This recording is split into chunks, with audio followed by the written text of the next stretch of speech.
यहीं से है ना? यस। नमस्कार मित्रों, हमने तत्पुरुष समास को पढ़ा था और तत्पुरुष समास को कारक चिन्ह के आधार पर पढ़ा था। कारक चिन्ह के आधार पर तत्पुरुष समास कितने प्रकार का होता है? 6 प्रकार का होता है। कारक कितने होते हैं? 8 होते हैं। 2 कारक कौन कौन से? संबोधन कारक और कर्ता कारक। ये किसी सामासिक पद का निर्माण नहीं करते हैं, इसलिए कारकों की संख्या कितनी हो जाएगी? 6। और यही 6 कारक क्या बना देंगे?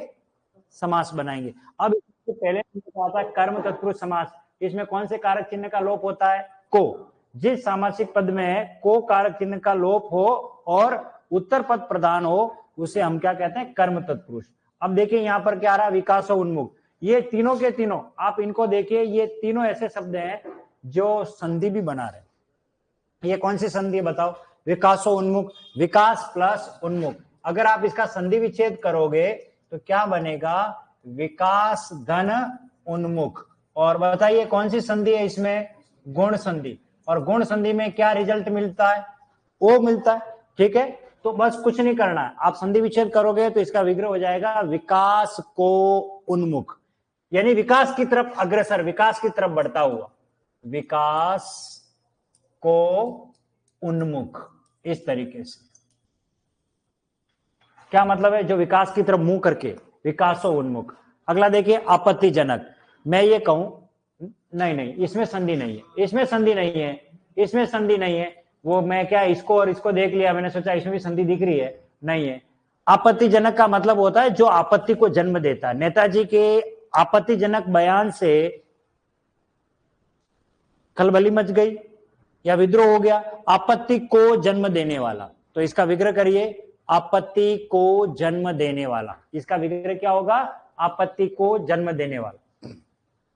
अगला आदर्शोन्मुख, आदर्श को उन्मुख, आदर्श को उन्मुख, आदर्श को उन्मुख। क्लियर है? अगला विरोध को जन्म देने वाला, विरोधजनक, विरोध को जन्म देने वाला, विरोधजनक, विरोध को जन्म देने वाला। क्लियर है? विरोध को जन्म देने वाला, विरोध को जन्म देने वाला। क्लियर? अब यहां पर आओ, खड़गदर। देखिए खड़गदर, इसका मतलब समझिए। खड़ग कहते हैं तलवार को, धर यानी धारण करने वाला, जो तलवार को धारण करता है, खड़गदर। इसी तरह से एक मिलता जुलता शब्द भी आता मुरलीधर, मुरलीधर। दोनों में अंतर क्या वो समझिए। देखो मुरलीधर तो भगवान कृष्ण को कहते हैं क्योंकि वो मुरली को धारण करता है। कोई भी व्यक्ति अगर मुरली को धारण कर लेगा, आप उसे मुरलीधर कह तो सकते हो, लेकिन वास्तव में मुरलीधर किसको कहा जाता है? भगवान कृष्ण को कहा जाता है। इसलिए मुरलीधर में विग्रह जब करेंगे तब तो हम बहुब्री के हिसाब से करेंगे, लेकिन खड़गदर कोई भी तलवार को धारण कर सकता है, इसलिए इसका कोई पर्टिकुलर बहुब्री के हिसाब से कोई अर्थ नहीं निकलता, इसलिए इसका विग्रह होगा खड़ग को धारण करने वाला, खड़ग को धारण करने वाला, या खड़ग को धारण करने वाला, इतना भी लिख दीजिए आप, खड़ग को धारण करने वाला। नेक्स्ट अगला क्या आ रहा है? गगनचुंबी। थोड़ा समझिए इसको। गगनचुंबी का मतलब क्या? गगनचुंबी का मतलब होता है जो गगन की तरफ जा रहा है और ऐसा लग रहा है गगन को चूमने के लिए जा रहा है। आप 2 राजस्थानी थे मारवाड़ी, एक बार मुंबई गए। कहां गए? मुंबई। अपन तो यार टापरों में रहने वाले, झोपड़ियां, अपने कहां है? अपने घर इतने बड़े बड़े बड़े घर थोड़ी क्या, आप ढाणी में रहने वाले बेचारे ऐसे। वो मुंबई गए, उन्होंने मुंबई में बहुमंजिला इमारतें देखी, बिल्डिंग बहुत ऊंची ऊंची, पहली बार देखी उन्होंने। तो 2 साथ में गए हुए थे, तो वो जब रेलवे स्टेशन से उतरते हैं और बोरीवली के पास जाकर के वहां देखते हैं बिल्डिंग, वो गिनते हैं 35, 36, 37, 38, 39, 40, इस तरीके से ऊपर जाते रहते, गिनते ही रहते। 50 तक उसने गिन ली। वो पुलिस वाला आया वहां पे, क्या कर रहे हो, कौन से माले में चोरी करने का प्लान बना रहे हो, ऐसा सवाल कर दिया उसने। तो बोले कि नहीं साहब, हम तो गिन रहे थे। कहां तक गिनी? बोले 25 तक। चलो लाओ 25 रुपए। क्या कहा? 25 रुपए ले आओ। फिर 25 रुपए दे दिए। फिर थोड़ा आगे गए, दोनों बात करते, देखा मैंने बेवकूफ बना दिया पुलिस वाले को, मैंने गिने तो 50 तक थे और 25 रुपए दिए। फिर पुलिस ने कहा मूर्ख, यहाँ बिल्डिंगों का कोई गिनने का भी पैसा थोड़ी दिया जाता, ठीक है ना। बहुमंजिला इमारतें, गगनचुंबी इमारतें, ऐसा लग रहा है मानो गगन को चूमने के लिए जा रही हो, इसलिए इसका विग्रह क्या होगा, गगन को चूमने वाली, गगन को चूमने वाली, गगन को चूमने वाली। आपत्तिजनक, आपत्ति को जन्म देने वाला, आपत्तिजनक का क्या होगा, आपत्ति को जन्म देने वाला, ठीक है। चलिए अगला क्या आ रहा है, चक्रधर। अब देखिए, अब ये चीज जब मैं ये लिखा रहा था बी, इसका मतलब क्या है, ये पूरे समास प्रकरण में आएगा, हर समास से कहीं न कहीं ऐसे उदाहरण आएंगे जहां आपको बी मिलेगा। देखो बी मिल रहा है ना, ये इसका मतलब बहुब्री, हमेशा याद रखना, जहां जहां आपको बी नजर आए इसका मतलब बहुब्रीही समास होगा। तो फिर बहुब्री होगा तो मैं यहां क्यों पढ़ा रहा हूं, यह जानना जरूरी है। जिस प्रकार खड़ग को धारण करता है वो खड़गधर कहलाता है, चक्रधर जो चक्र को धारण करता है, लेकिन चक्र को दुनिया में कोई भी धारण करे, लेकिन चक्रधर कहा जाता है भगवान विष्णु को, भगवान कृष्ण को, क्योंकि वो चक्र को धारण करते थे, उनका सुदर्शन चक्र था। मैं चक्र को धारण कर लूंगा तो मैं कहने के लिए मुझे चक्रधर कहलाऊंगा, चक्र को जो धारण करता है। खड़ग को, तलवार को जो धारण करे वो खड़गधर, तो चक्र को जो धारण करे वो चक्रधर, जो मुरली को धारण करे वो मुरलीधर। लेकिन चक्रधर भगवान विष्णु को, भगवान कृष्ण को कहा जाता है, इसलिए परीक्षा में अगर चक्रधर आ जाए तो आपको बहुब्री लिखना है। मैं यहां क्यों लिख रहा हूं, क्योंकि कारक चिन्ह क्या है, को, तो इसका विग्रह क्या होगा, चक्र को धारण करने वाला। ये लिख लीजिए इसका विग्रह, चक्र को धारण करने वाला। और परीक्षा में अगर आए तो आपको बहुब्री ही लिखना है।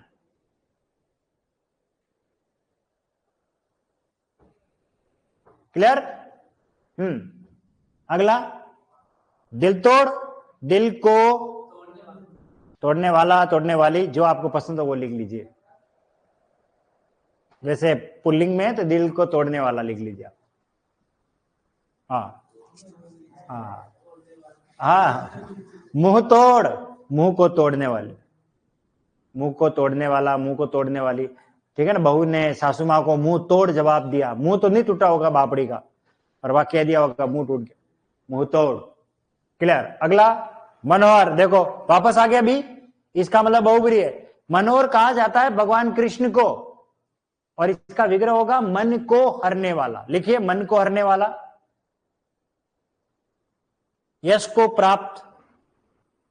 अगला है यश को प्राप्त, तर्क को संगत, तर्क को संगत,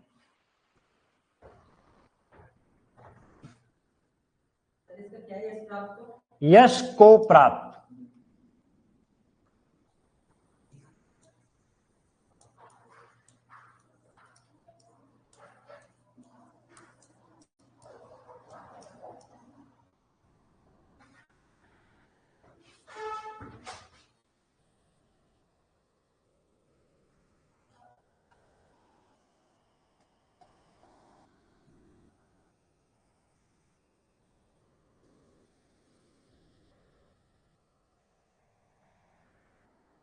देखिए, करण का मतलब क्या होता है, साधन। जब कोई काम किया जाए साधन होता है, जहां पर हम बात करेंगे करण तत्पुरुष जिसमें कारक चिन्ह क्या होगा, से या द्वारा का लोप होता हो, ठीक है। अकाल पीड़ित, राजस्थान वासी किससे पीड़ित है, अकाल से पीड़ित। किससे पीड़ित है, सवाल करो, अकाल से, तो विग्रह क्या होगा, अकाल से पीड़ित। आंखों देखी, देखो शरीर का अंग आ गया आंख, तो क्या होगा, आंखों द्वारा देखी, नहीं से नहीं, आंखों द्वारा देखी हुई। या परीक्षा में द्वारा नहीं मिले और से भी मिले तो राइट है, गलत नहीं है, लेकिन शरीर के अंगों में हमें क्या प्रयोग करना है, द्वारा प्रयोग करना है। तो आंखों द्वारा देखी, तो इसका सही विग्रह क्या होगा, आंखों द्वारा देखी, या फिर आंखों से देखी, दोनों राइट है। आंखों से देखी कोई घटना कोई भी, परंतु शरीर के अंगों में द्वारा का प्रयोग करें, यह ध्यान रखें। अगला देखो, गुणयुक्त, ठीक है, दोनों में अंतर समझा लेता हूं मैं। ये शब्द आगे भी है, ये शब्द आगे भी है, अपनी कॉपी में देखिए, अपादान तत्पुरुष में मैंने लिखवाया एक शब्द गुण रहित, देखो अपनी कॉपी में है ना।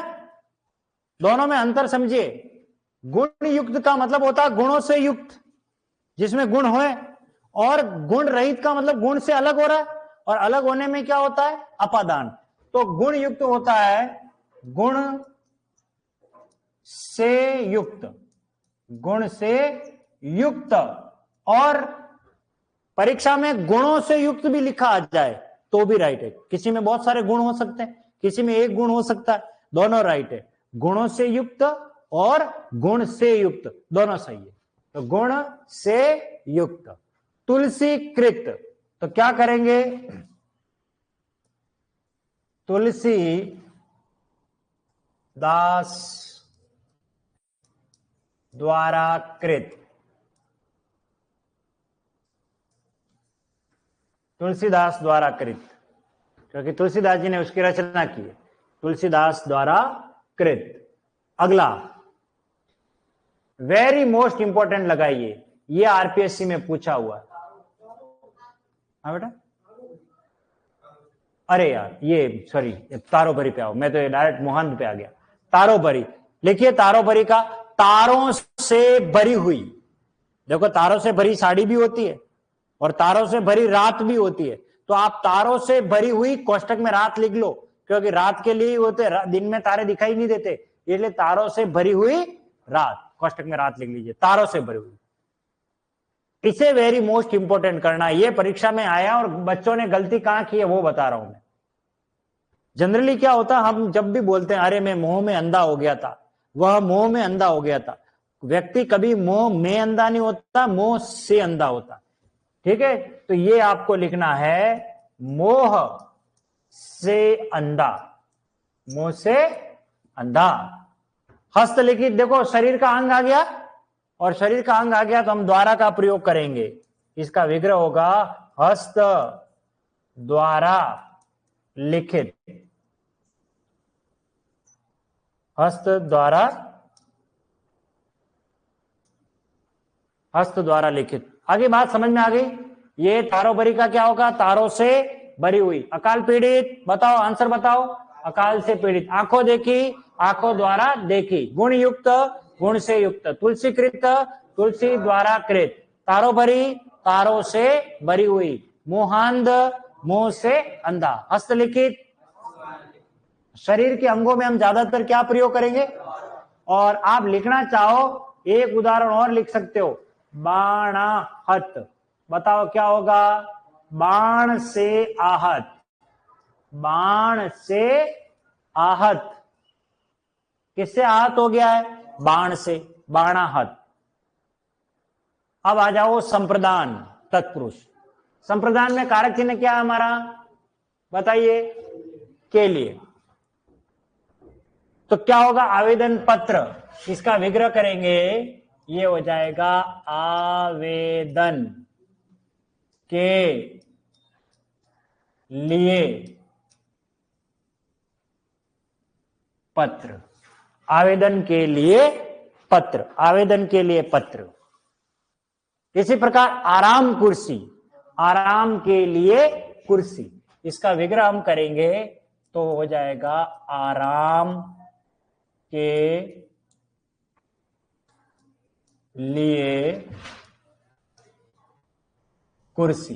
किसके लिए कुर्सी है भैया, आराम के लिए, आराम के लिए कुर्सी।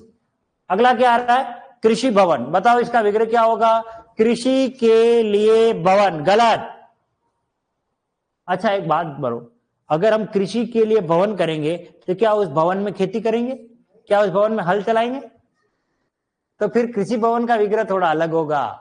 अच्छा, कृषि भवन का मतलब होता है ऐसा भवन जहां कृषि संबंधित कार्य होता हो, जहां बीज मिलता हो या खाद मिलता हो, या फिर कृषि से संबंधित कोई औजार मिलते हो, कृषि से संबंधित कोई नीति की बातें आपको बताई जाती हो, उसको कृषि भवन कहते हैं। तो इसका विग्रह क्या होगा, कृषि संबंधित कार्य के लिए भवन। ये वेरी मोस्ट इंपॉर्टेंट है। इसका विग्रह हो जाएगा कृषि संबंधित कार्य के लिए भवन, के लिए भवन, कृषि संबंधित कार्य के लिए भवन। अब मुझे बताओ रेल भवन का क्या होगा फिर? रेल संबंधित कार्य के लिए भवन। न कोई ये कह देगा कि नहीं सर रेल के लिए भवन, तो क्या उस भवन में रेल चलाओगे? नहीं चलाएंगे ना। तो फिर तो इसका लिखो रेल संबंधित कार्य के लिए भवन, रेल संबंधित कार्य के लिए भवन। ओके नेक्स्ट बोलो। छात्रावास क्या करें इसका? छात्र के लिए आवास नहीं। अच्छा पहले बात, छात्रावास का संधि विच्छेद जब मैंने पढ़ाया था आपको पता, छात्र धन आवास और छात्रा धन आवास। तो छात्रावास का मतलब क्या है? गर्ल्स एंड बॉयज दोनों का हॉस्टल होता है। अगर गर्ल्स का हॉस्टल है तो छात्रा धन आवास संधि विच्छेद करेंगे, वो गर्ल्स हॉस्टल भी छात्रावास ही कहलाता है। और बॉयज अगर रहते हैं वो भी छात्रावास है, लेकिन वो छात्र धन आवास है। इसलिए इसका विग्रह आप क्या करोगे? वेरी मोस्ट इंपोर्टेंट लगाइए, अगर रिटन एग्जाम होगा तो गलती करेंगे। छात्र ऑब्लिक छात्राओं के लिए आवास, के लिए आवास। अब आया समझ में आपको? क्योंकि हॉस्टल तो दोनों होते हैं ना, गर्ल्स एंड बॉयज। यहां बात गर्ल्स एंड बॉयज दोनों की बात हो रही है। गौशाला, गो के लिए शाला, लिखिए इसका, गो के लिए शाला। इसी प्रकार घर खर्च का क्या होगा? घर के लिए खर्च, गुड़शाला, घोड़ों के लिए शाला।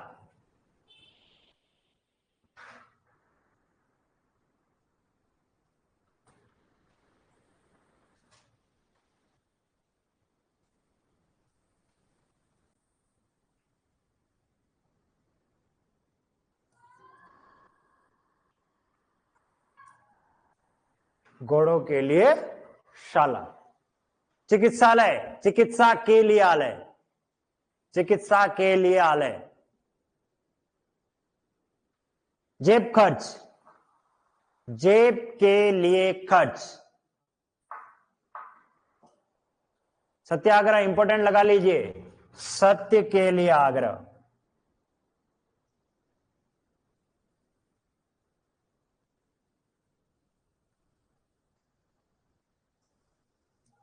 सत्य के लिए आग्रह, सत्य के लिए आग्रह क्या कहलाता है? सत्याग्रह। हथकड़ी, हाथ के लिए कड़ी, हाथ के लिए कड़ी और चावल, वो नहीं लिखना, हाथ के लिए कड़ी। हवन के लिए सामग्री, हवन सामग्री का क्या होगा?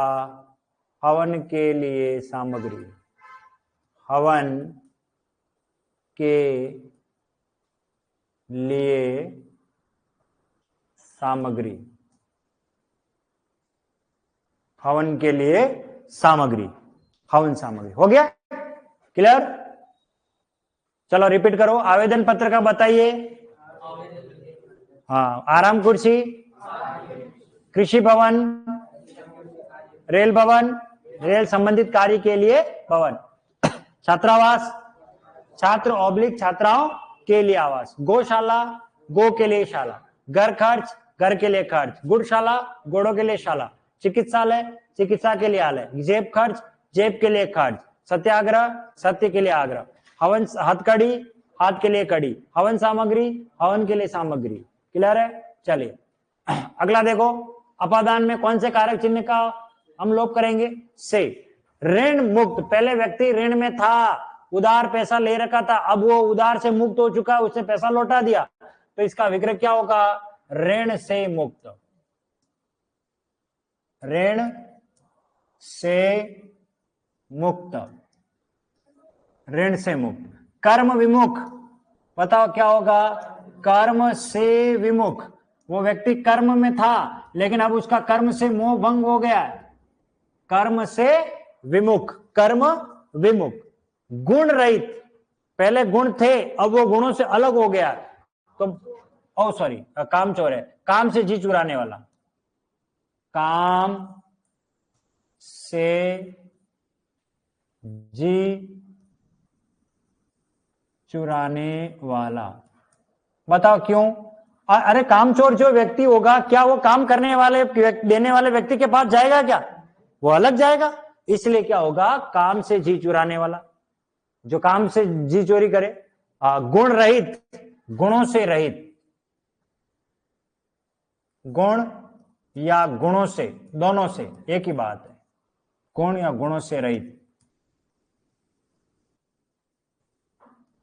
नेक्स्ट, जन्मांध। देखिए थोड़ा समझिए इसको, इसी का मिलता जुलता एक शब्द और आया अभी, मोहांध और जन्मांध। शब्द एक जैसा लग रहा है, परीक्षा में फंसाया जा सकता है आपको। मोहांध में वो व्यक्ति मोह से अंधा हो रहा है, जन्मांध में जन्म से अंधा। इसका मतलब वो आंखों से अलग हो चुका है, आंखें उसके नहीं है तो आंखों से अलग हो रहा है, तो ये जन्म से अंधा। इसका विग्रह हम करेंगे तो क्या लिखेंगे? जन्म से अंधा। और यहां अलग होने की बात हो रही। जात से बाहर, जात बाहर का विग्रह क्या होगा? जात से बाहर, पहले जात में था। देश निकाला का क्या होगा बताओ? देश से निकाला हुआ, लिखिए देश से निकाला हुआ, ठीक है, देश से निकाला हुआ। और नरक भय का क्या होगा?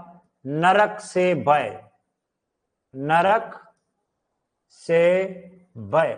अगर व्यक्ति नरक से भय करेगा तो क्या नरक में जाने की इच्छा रखेगा? अलग होगा। ओके। पद मुक्त, पहले आदमी पद में था, अब पद से अलग हो चुका है। जैसे व्यक्ति पद पे क्या था? जैसे अध्यक्ष था, उपाध्यक्ष था, अब पद से हट गया तो क्या होगा इसका विग्रह? पद से मुक्त। क्या विग्रह हो जाएगा इसका? पद से मुक्त। लक्ष्य भ्रष्ट, आपका लक्ष्य है कृषि पर्यवेक्षक की तैयारी करना, लेकिन आप लक्ष्य से भटक गए और कहीं रीट की परीक्षा में चले गए, तो लक्ष्य आपका, और पढ़ते पढ़ते कहीं अहमदाबाद ही चले गए तो फिर बिल्कुल लक्ष्य से भ्रष्ट हो गए। तो इसका विग्रह होगा लक्ष्य से भ्रष्ट। इसी तरीके से एक शब्द होता पथ भ्रष्ट, पथ भ्रष्ट, तो पथ से अलग हो जाना, पथ से अलग हो जाना, तो ये हो जाएगा पथ से भ्रष्ट। इसका विग्रह क्या होगा? पथ से भ्रष्ट।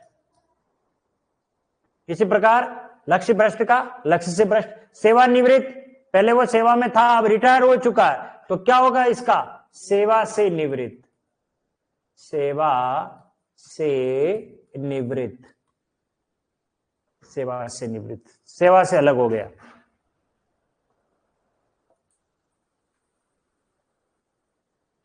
चिकित्सा का नाम नहीं बताया, चिकित्सा का नाम कौन सी चिकित्सा भाई? चिकित्सा के लिए आलय, उसका विग्रह होगा चिकित्सा के लिए आलय।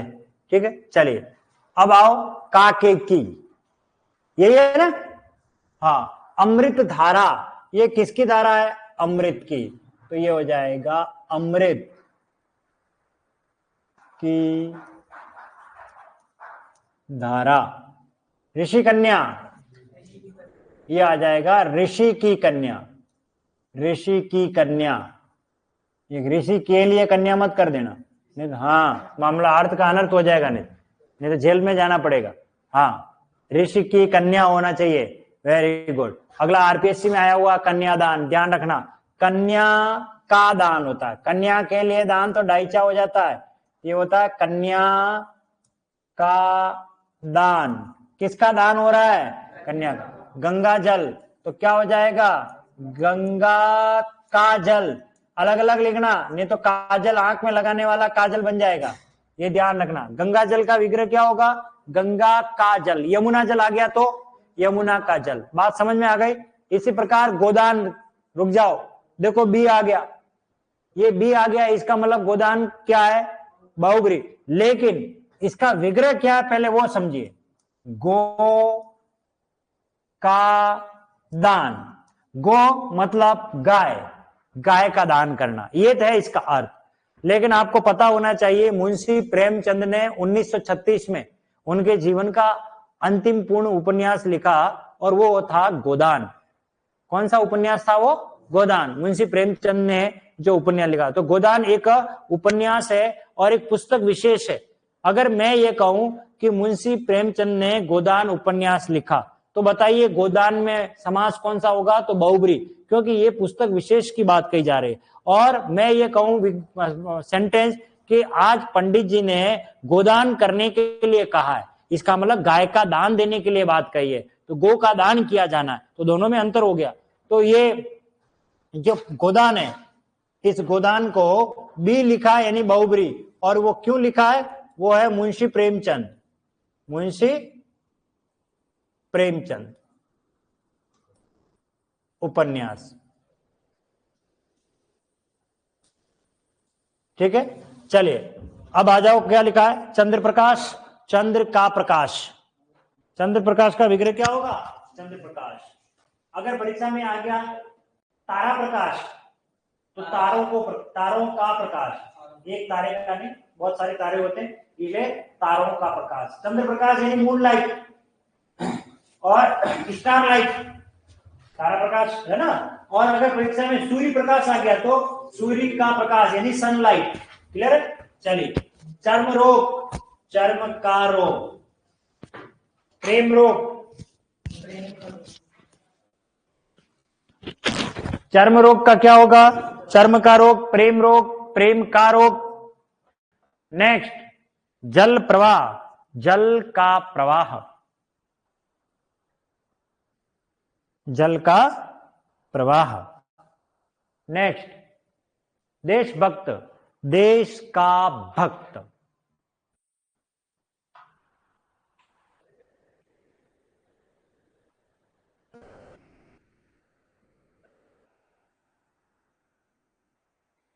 लिख लिया? अगला क्या आ रहा है? नरबली। अब देखिए मैं कुछ शब्द लिख रहा हूं।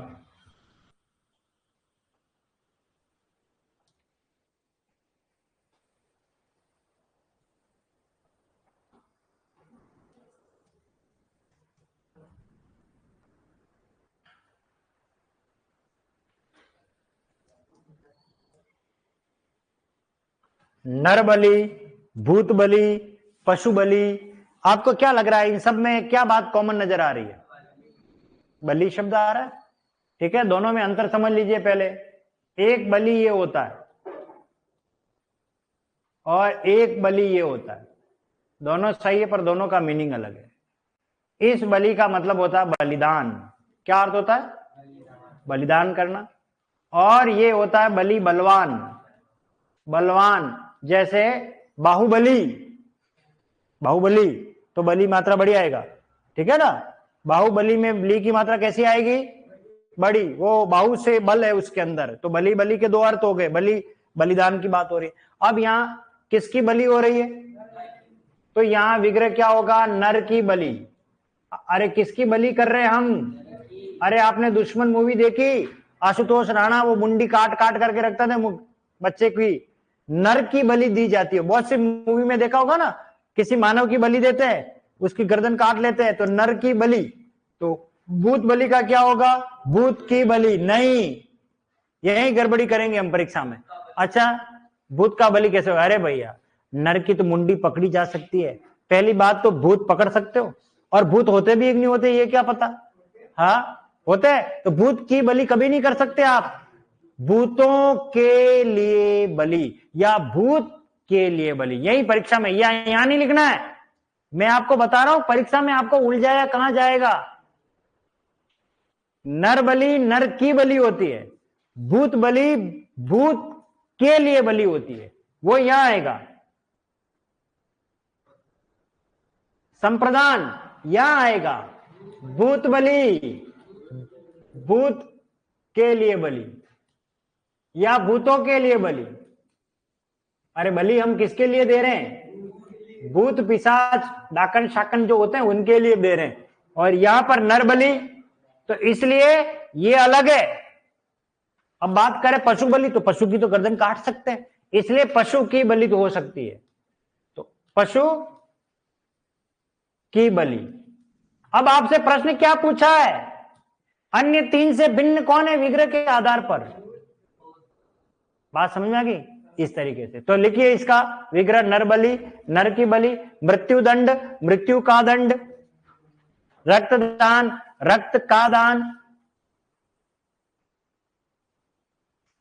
सेना नायक, यहां आ जाएगा रक्त का दान, ये आ जाएगा रक्त का दान। सेना नायक का क्या होगा?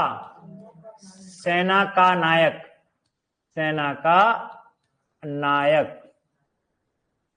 इसी प्रकार शांति दूत, शांति का दूत, जो शांति का संदेश वाहक है, भगवान कृष्ण श्री राम का, श्री कृष्ण का दूत कार्य, शांति के दूत बन के गए थे। सेना का पति, किसका पति है ये? सेना का, सेना का पति, ये सेनापति है। सोम का वार, सोम का वार, और भूकंप, भू का कंप यानी भूमि का कंप।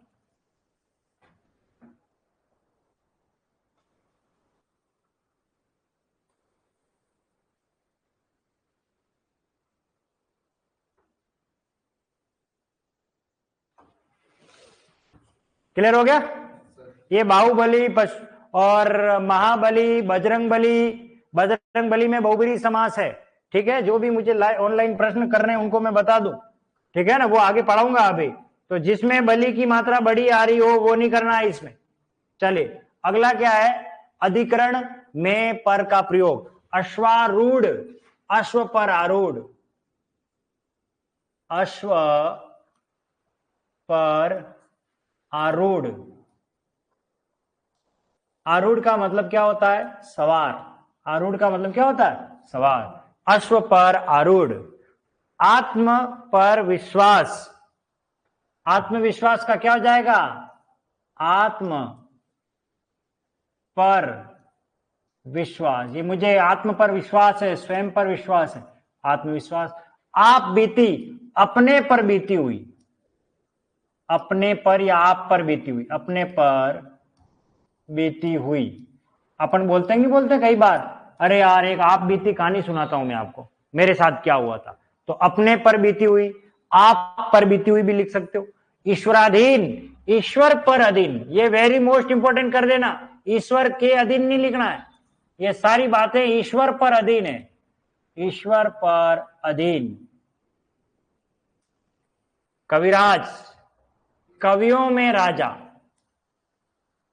कवियों में राजा, और इस राजा का मतलब होता है श्रेष्ठ। अब थोड़ी देर रुक जाइए क्योंकि अब मामला कठिन होने वाला है। देखो कविराज, यहां जितने कवि बैठे हुए हैं उसमें ये कवि श्रेष्ठ है, तो हम कहते हैं कविराज विराजिए। तो कवियों में श्रेष्ठ, उसको हम क्या कहते हैं? कविराज। तो राजा का मतलब किसी राज्य का राजा नहीं है, राजा का अर्थ यहां क्या है? श्रेष्ठ है। कई बार कहते हैं कि अरे मेरा मुन्ना राजा, कहते हैं नहीं कहते?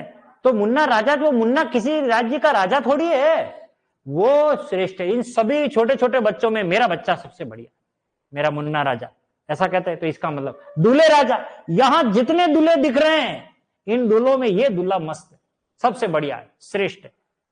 बात समझ में आ गई? तो दूल्हे राजा, दूल्हों का राजा, जमाई का राजा, जमाई राज, जितने जमाई है इस दुनिया में उनमें से सबसे बड़ा। बात समझ में आ गई? अगला कवि शिरोमणि, देखिए कवियों में शिरोमणि, कवियों में शिरोमणि, सभी कवियों में से ये श्रेष्ठ है, कवियों में शिरोमणि। नेक्स्ट आ जाओ, कवि पुंगव।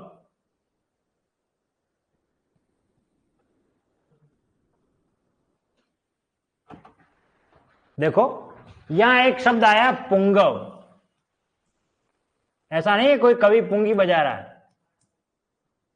पुंगव का मतलब क्या होता है? श्रेष्ठ। तो कवियों में पुंगव, लिखिए इसका विग्रह, कवियों में पुंगव, इसका मतलब होता है कवियों में श्रेष्ठ। गुरु पुंगव, गुरुओं में पुंगव, गुरुओं में श्रेष्ठ, आगे आएगा। घुड़सवार, घोड़े पर सवार। गुड़ पर सवार मत लिख देना, मक्खियां होती है गुड़ पर सवार तो। हाँ, घोड़े पर सवार, घोड़े पर सवार, घुड़सवार। जलमग्न, जल में मग्न, मगन नहीं लिखना है, जल में डूबा हुआ, जल में मग्न। बात समझ में आ गई? चलिए, देशवासी, देश में वास करने वाला, देश में वास करने वाला, देशवासी।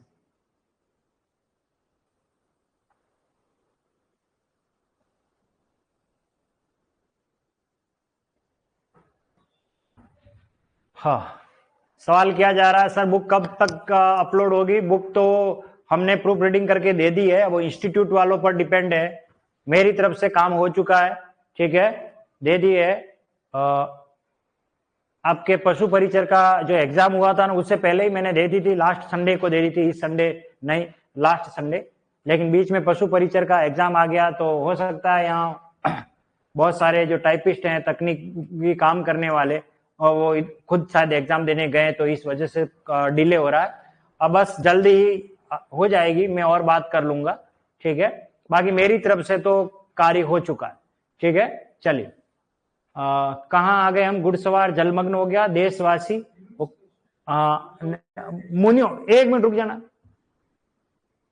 इसको वेरी मोस्ट इंपोर्टेंट कर लीजिए।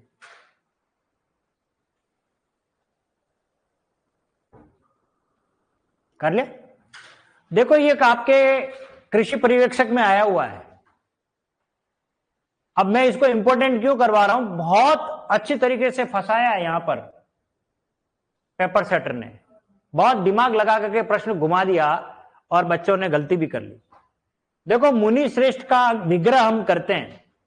मुनि श्रेष्ठ का, ये एग्रीकल्चर सुपरवाइजर में आया है, ठीक है, तो इसका विग्रह होगा मुनियों में श्रेष्ठ, मुनियों में श्रेष्ठ। एक बात तो ये हो गई, यहां जितने मुनि बैठे हुए हैं उसमें श्रेष्ठ मुनि ये है, एक बात ये हो गई। और अगर ऐसा विग्रह आ जाए, श्रेष्ठ है जो मुनि, श्रेष्ठ है जो मुनि, तो है जो का प्रयोग तो कर्मधारय समास में होता है। इसलिए आपको प्रश्न पूछा जा सकता है कि कौन सा विग्रह कर्मधारय के हिसाब से किया गया है, तो ये भी राइट है, गलत नहीं है, परंतु ये कर्मधारय समास का उदाहरण है।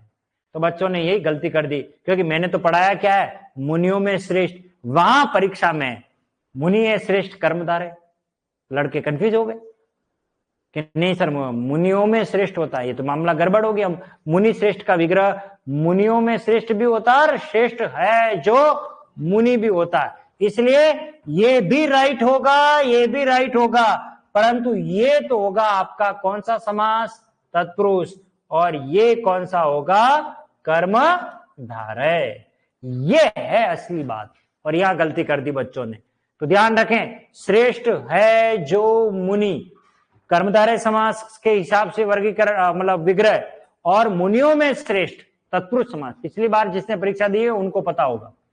सर्वश्रेष्ठ आपने दी थी, पिछली बार आया था नहीं? हाँ, यहाँ मतलब उससे पहले का, हाँ उससे पहले में ये आया था, नहीं आया था क्वेश्चन? हाँ, सर्वश्रेष्ठ, सर्व में श्रेष्ठ। सिर दर्द, सिर में दर्द। अब रुक जाओ थोड़ी देर, बी आ गया, इसका मतलब बहुब्री है। पर बहुब्री क्यों है? देखो, वास्तव में सिर में दर्द जब होता है, अरे यार आज मेरी तबीयत सही नहीं है, मेरा सिर दर्द हो रहा है, तो सिर में दर्द हो रहा है, ये तो है ओरिजिनल तत्पुरुष समास की बात। लेकिन कई बार क्या होता है, सिर में दर्द तो नहीं हो रहा होता, परंतु कोई ऐसी बात जो हमारे लिए दर्द पैदा कर रही हो, जैसे ये रीट की परीक्षा करवाना सरकार के लिए सिरदर्द हो गया, सरकार के लिए ऑफलाइन परीक्षा कराना सिरदर्द हो गया, आए दिन पेपर आउट हो रहे। सरकार सिरदर्द से अभिप्राय सरकार के सिर में दर्द नहीं हो रहा, तनाव, टेंशन, इसका मीनिंग है तनाव, टेंशन। और इसका मतलब ये होगा कि सिर में दर्द के अलावा बहुत सारी बातें आ रही है, इसलिए जब कोई पर्टिकुलर बात ना होकर के कोई और बात कही जाए तो वहां बहुब्री। तो आप इसमें बहुब्री भी हो, हालांकि विग्रह लिखिए सिर में दर्द, सिर में दर्द।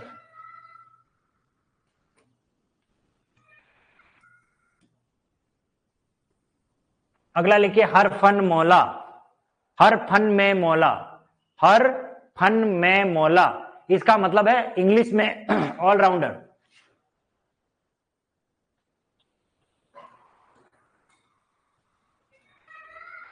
ऑलराउंडर समझ में आ गया, जिसको हर प्रकार की कला का ज्ञान हो। फन यानी कला, फन यानी क्या होता है, कला।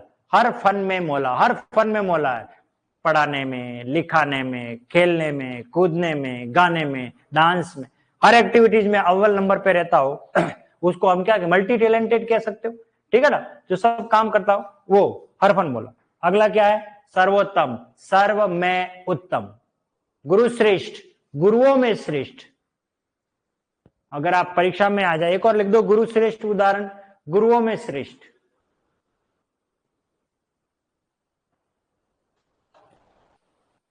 हो गए सब खत्म।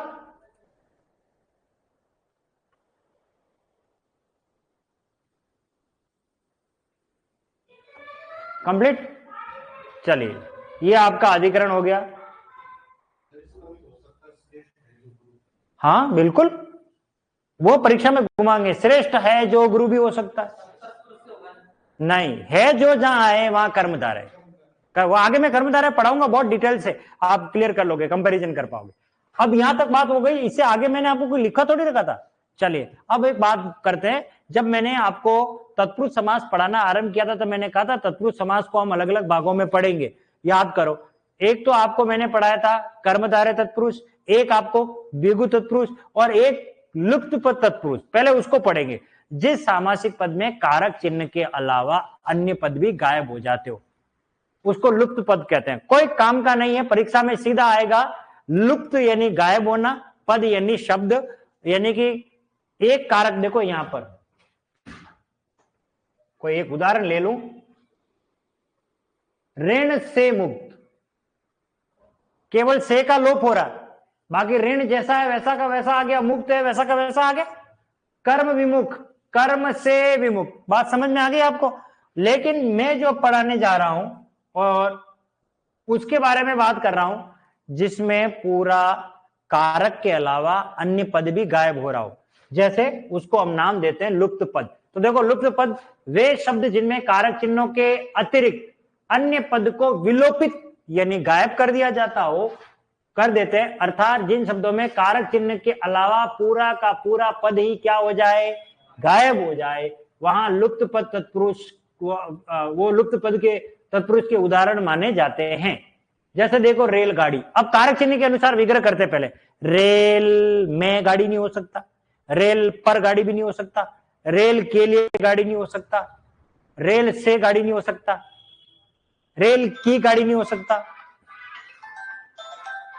रेल की गाड़ी नहीं हो सकता, ठीक है। तो अब मुझे एक बात बताओ, इसका विग्रह क्या होगा, रेल पर चलने वाली गाड़ी, तो इसका विग्रह क्या होगा, रेल पर चलने वाली। अब गाड़ी ये लिख दो गाड़ी। अब यहां पर देखो रेल कहां पर है, यहां पर, गाड़ी शब्द कहां है, यहां पर, लेकिन इसमें पर कारक चिन्ह है और इसके अलावा ये चीजें भी गायब हो रही है। बात समझ में आई ना, जिस सामासिक पद में कारक चिन्ह के अलावा अन्य पद भी गायब हो रहा हो और इन दोनों को हमने जोड़ दिया, रेल और गाड़ी को। बात समझ में आ गई। ये है तत्पुरुष समास ही है, लेकिन इसको अपने संस्कृत में क्या कहा है, जिसमें विभक्तियां होती थी वो गायब हो जाती थी, इसलिए इसको हमने इस कैटेगरी में रख दिया, रेल पर चलने वाली गाड़ी, ऐसे उदाहरण है। बात समझ में आ गई आपको, तो ये आप लिख लीजिए एक बार, इसके विग्रह हम बाद में पढ़ेंगे अपनी अगली क्लास में, एक बार आप लिख लीजिए।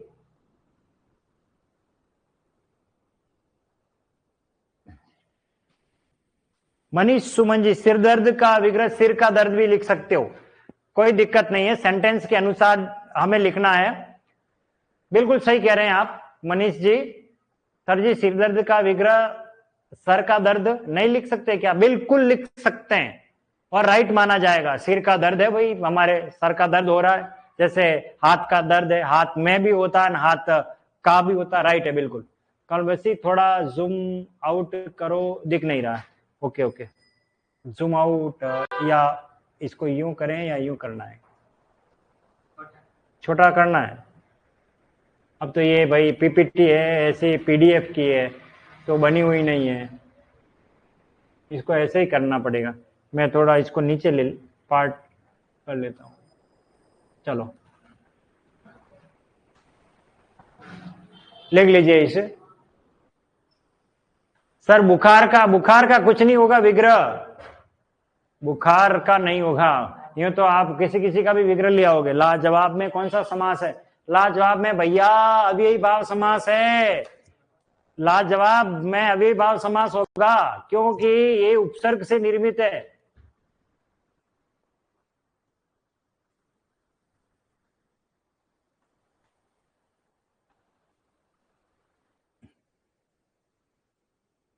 इनको लिख लीजिए फटाफट।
लिख लिया सभी ने?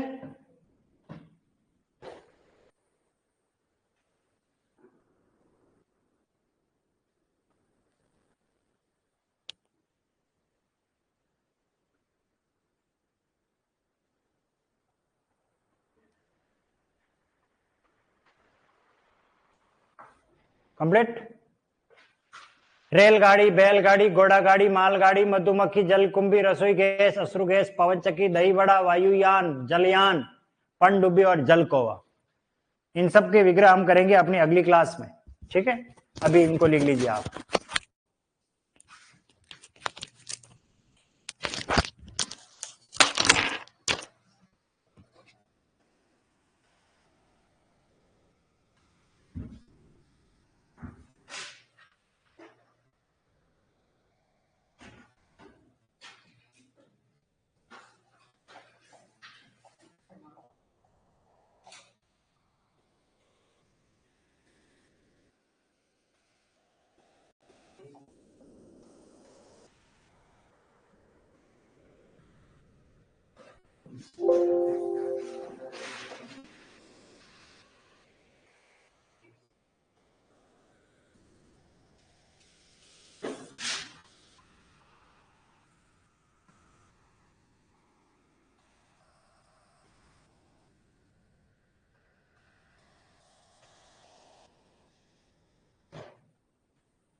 कंप्लीट है?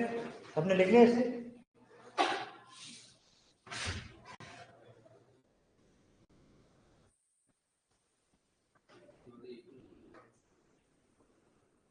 तो बाकी इतनी इसमें, अरे ये सब लिख दिए क्या? ठीक है, हटो इसको।